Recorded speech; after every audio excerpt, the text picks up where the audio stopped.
sorry, I'm not careful. But anyway, in any case, what MUC is these American Protective Leaguers who could work with local policemen, or kind of like an informal spy service for the United States government. They show up at this concert and they start yelling at MUC, and the next day they get MUC arrested, and they booed him on the stage. So there's incidents like this. There's actually a German American in St. Louis who's strung up and lynched because he's defending the German cause to a mob. There are German schools that are painted yellow, the color of cowardice, in the Midwest at this time. We can say that by 1917, most ethnic periodicals in our country read like abstracts, scientific abstracts. All the emotion was out of them. They didn't want to challenge the American government anymore. They were kind of throttled, at least for the time being. So for the time being, they did okay with dissent. Well, what about the problem of this $33 billion price tag and about, centralizing American business? Woodrow Wilson had decentralized American business in what he called the New Freedom. Unlike Teddy Roosevelt, who wanted bigger business and more regulation, Wilson wanted more competition.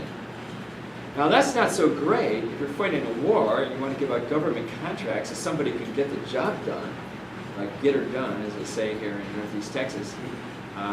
Get her done, but you can't get her done when you're just this little company.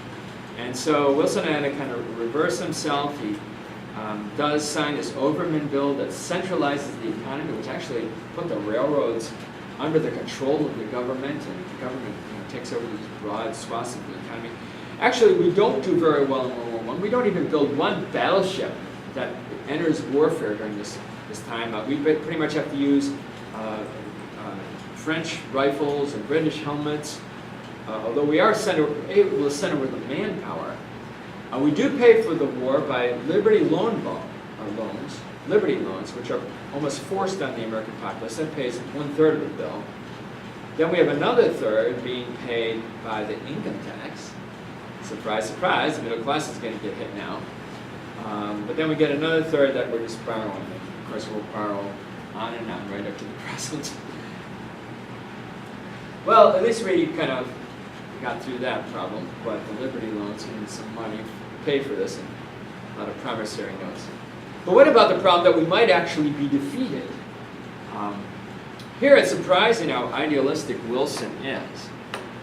He, of course, is talking in big terms about that this is going to be the war that ends all wars. This is going to be the war to win the world for democracy. Newly married now to Edith, he becomes brave, even as the events of the world have seemed to have disintegrated around him. And he's talking about a kind of Americanization of the globe. This one final phase. Everyone will see how terrible war is. And then the millennium will come. And there will be peace. Wilson composed something called the 14 Points. And it basically is an extrapolation of his liberalism. We're going to have more freedom on the seas. We're going to clarify treaties. We're not going to have these corrupt bosses running these countries that are doing things under the table, with Rudolph. But also the 14th point, where we're going to have an agency that's going to become like an American Congress of the world, the League of Nations. And this is going to adjudicate and regulate peace forever. That is, Wilson's going to fight for an international organization, the later incarnation of which, of course, will be the United Nations. But he's suggesting for the first time a League of Nations that will bring all these countries together. So Wilson is incredibly idealistic, carrying the sword of war along with the torch of idealism at the same time. He's persuasive to a lot of Americans. But he's also, of course, trying to get our soldiers to be as idealistic as he is. And he is contravened by a lot of military minds. A lot of people are saying, if you want to teach someone to fight, you've got to teach him to stick the bayonet in an enemy soldier, pull it out and stick it in again, because that's what really makes a great soldier. But instead, Wilson's having the army going through these civics lessons. In fact, this is an army that's taught to sing. Now, we can't sing Protestant hymns anymore because we got too many Catholics, unlike the Civil War. But we'll just change the words a little bit. So the army is singing things like, Old Bill Kaiser, do you ever stop to think whatever will become of you and your son, the missing link? Or it's a long way to get the Kaiser, the German Emperor, Kaiser Wilhelm. It's a long way, we know, and we know we'll be a whole lot wiser than we were some time ago. Goodbye, Kaiser Wilhelm, we are all about... The Europeans see this, and they're not all that impressed. They're, of course, very jaded and cynical at this point. At one point, a French general says to an American counterpoint, of course, we can give you prostitutes the way we have with the French army. And the American general says, don't you ever say that again. President Woodrow Wilson will call up the war. But as all these good-natured American farm boys are coming into the scene, one French general is really kind of cynical. He says, here we thought we were getting a bunch of Texas cowboys, but instead, Boy Scouts. The Doughboys, indeed, are not the most effective military force that we will ever launch into a war. And of course, they get involved in a lot of bad logistics. They find the terrible trenches that the British and French have, unlike the concrete bunkers that a lot of the Germans had. One American sergeant writes home to his sweetheart, we are fairly plagued with rats.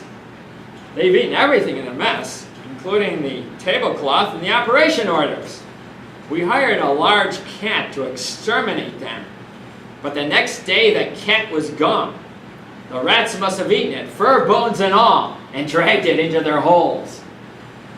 So this is kind of a terrible, grimy war. You know, what has Wilson gotten us into? Nevertheless, the psychology is important. There's now 1 million Americans surging on the Western Front against the Germans, and Germany, meanwhile, is starving. Everything is going to their military. Erich Ludendorff, the general, has basically kicked out the Kaiser. There are some 33,000 products in Germany that are being sold to consumers that are not what they say they are, because everything is going to the front. And there's this British blockade.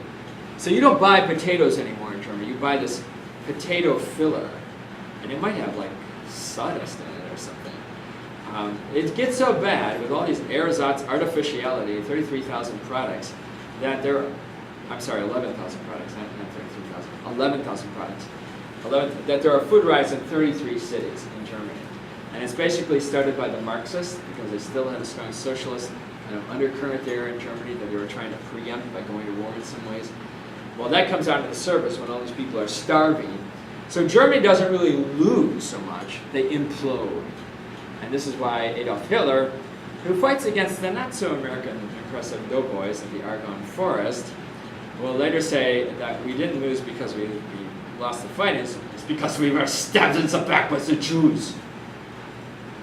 Because it was Jewish socialists that got involved in the Spartacus uprising that some Germans attributed to why they lost. Of course, they were running out of gas anyway. They couldn't really knock through the Western Front anyway. It probably would have been a matter of time, but in any case, on the 11th day of the 11th month, November 11th, the 11th hour, there's an armistice!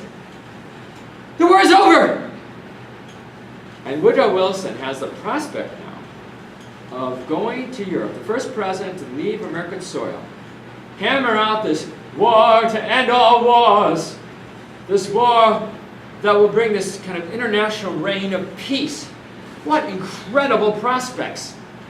You know, Wilson had always thought that there was something special about him. You know, he said, you know, I'm a Presbyterian. I believe in predestination and election, that I had been elected, you know, to do this. And all these marvelous things had fallen into place, and now suddenly he's the victorious war commander. And it's just amazing that this war even ended the way it did. And all he's got to do now is convince these European Allied leaders, like the French and English, to go along with things. But he gets to Paris in 1918, just after the war in December, it's been called. And he says, this is a psychotic city where everyone is morbid. There at this time, people have been so hammered in their face that they have to wear these eternal masks instead of having a face anymore.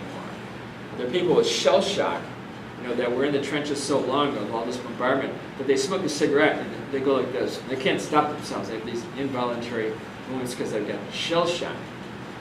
There is a terrible pandemic, perhaps the world's worst, even worse than the bubonic plague of the Middle Ages, the influenza, which ironically started in the United States, but only killed about 600,000 Americans. Boy, that's a lot, isn't it?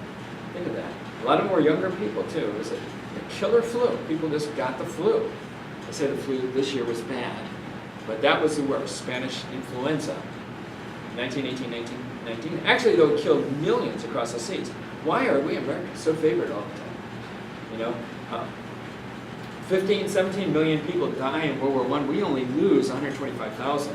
Then we only lost 600,000, which is relatively slow for the flu, even though we were the ones that first appeared in a military barracks. That's kind of striking. But there's a lot of people getting sick, and Wilson gets sick as well. And when he meets these guys, he realizes that he's sort of like, you know, Charles Miriam on the board of Alderman. You know, all these guys have kind of their own private agendas. They want to make Germany pay for it. Perhaps the worst guy was Clemenceau, the old tiger, former socialist who had risen to the premiership of France, you know, wanting vengeance. Kind of an illustration of his character. He was 80 years old at this time, but he knew Lloyd George, who was the English leader. Lloyd George was taking along his 18-year-old daughter, Olwen, who was kind of an attractive girl. And Clemenceau asked Olwen out on a date. And Olwen's saying, you know, what do I do? You know, the French premier has asked me on this date. And Lloyd George says, oh, go ahead, Olwen. It would probably be great. I mean, you could really practice your French. And I'm sure the old boy really knows a lot about, you know, French customs in the countryside. So he takes her on this, you know, like auto trip on the safe side of Paris, and suddenly he stops the automobile, and he says, Mademoiselle, what do you think about art? And she says, well, art has certainly given me some of the more euphoric experiences that I suppose that I've experienced. And he starts pulling out all these pictures of women who are improperly clothed. And it's like, whoa, this is the leader of France doing this. Well, fortunately for Olwen, nothing else transpired on this date. But anyway, these are the kind of people that, you know, people that want vengeance, basically, on Germany. And Wilson is very influential, as it works out in this Versailles conference, done in those same great buildings that we saw at the first lecture. We talked about this great hotspot of tourism. That's where they met. Wilson does help redraw the map of Europe, and because he wanted democracy, he wants self-determination. He wants the map drawn more so that the people living there will get what they want, the kind of government they want, rather than having empires anymore. He does get the Europeans to gradually tune down their great requests of reparations from Germany, and he gets the League of Nations, yes! Americanization of the world, Americanization of the world! So he comes back with the treaty and talks about, you know, these new influences and worldwide opinion. One senator in Massachusetts has lunch with him and said afterward, I think I was just with Alice in Wonderland and just had lunch with a Mad Hatter. So many things are going wrong at this time. In addition to the 125,000 doughboys that have died, we have 5 million unemployed, some 40,000 bankruptcies, people dying of the flu, people are getting more and more jaded, upset. And here's Wilson talking about a new world order. Surprisingly, he just can't seem to get it through. And one Idaho senator, in particular, William Bora, becomes known as an irreconcilable. He's against the Treaty of Versailles because he thinks that it means that the U.S. Congress, the Constitution, will be no longer relevant. Some international super agency is going to pull America into war. You understand that Bora is part German and part Irish. And he even says at one point that even if Jesus Christ comes down here and tells me to vote for the League of Nations, I still won't vote for it! So Wilson put the lid on dissent, you know, with the Alien and Sedition Acts. But now that's starting to burst forth. You know, the war is over. A lot of people are feeling upset. Only Finland pays us back from all this, you know, loans we were making to Britain and France during the war. And as it turns out, Wilson cannot get the treaty through. He himself breaks down as he's taking a whirlwind tour physically with cerebral thrombosis, which induces this chaos to his perceptions. For a number of months, his wife Edith takes over the government, basically, because she doesn't want everyone to know that Wilson's as sick as he is, and he can pretty much work only 1 hour a day. So Edith is calling the shots. And because of all the confusion, America never does sign the Treaty of Versailles. We never become part of the League of Nations. Rather than a war to end all wars, Germany is going to tear up the Treaty of Versailles. A few years later, we're going to be plunging into World War II as the biggest nation. Uncle Sam will stand quietly aloof, or try to stay quietly aloof a second time from European problems, and again find it very difficult to do that. But in any case, we had this peculiar American tragedy. You know, here we have Woodrow Wilson, who succeeded in everything in his life. He had gotten straight A's in college when he sent his first book off to Houghton Mifflin. The American congressional government had been published. He had been an award winner. He had become Princeton professor. He had won overnight, becoming president. In the three-way election in 1912, he had revolutionized the American government with the Federal Trade Commission, the Federal Reserve System, the income tax. Woodrow Wilson, who had succeeded in everything in his life, had failed, and this is his last and ultimate endeavor. And it was like the keystone of an arch is coming out, because the world would fall apart. His progressive order would fall apart as increasingly jaded Americans would say, you know, this attempt to make the world pure of democracy, much less our nation, we've had too much of it. It's just brought us all this turmoil and trouble. Just a few years later, at 1924, Wilson will die after saying a speech in which I have seen fools resist Providence before and have seen their destruction and utter contempt. But he at that point was paralyzed and would die a few days after the Armistice Day, November oration.